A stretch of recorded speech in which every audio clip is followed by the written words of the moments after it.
Congress ki Candidate Akoijam Bimol su ngashi meerep se pisinkhare. Lan asina maram oiduna mayum thadoktuna lanjenarak liba miyambu masagi mayumda hanjin hannaba honaba asina ahanba thabak oina paikhatkani haina Congress ki Candidate Akoijam Bimol na phongdokhre.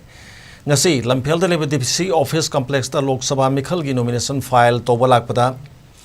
Paumi singa unabada wapamasi mana phongdokibani mana makha taraduna Santi leire hainati lauba adubu Mayum Makai Latraba Miam Nawaduna Relief Camta Leliba Punsibuna Nathaiduna Thambasi Santi Labor Chingde Normalcy Purakpa Hibasi Hana Lejaramba Mayum Makaida Hanjenduna Is that Amagaloina Hingbangamba Punsi Edu Panglaba Kanda Normal Sigi process Lakado Ribani Haki Miam na Miam the Makta Kolau Launaba Kangat Laga Tagat Kiba Mihut Amana Karigumamata Tabak Packet Haibasi Nuaite Tabak Torok Trabadi Misam Amana Miam gi Kolau Laurok Haibasi Honasani Masidi citizen Amagi Hakni Haireduna Constitutiona Miam the Piri Baba Mihut Kandanabi Hakasi Matang Sana Sizinaba Tangai Fadabalai Hosik Lamdom Masigi Wadiba Pipa Masida Miamna Sel the Luptuna Gauduna Hak Adubu Mangalabadi Suicide Tobaga Managani Haki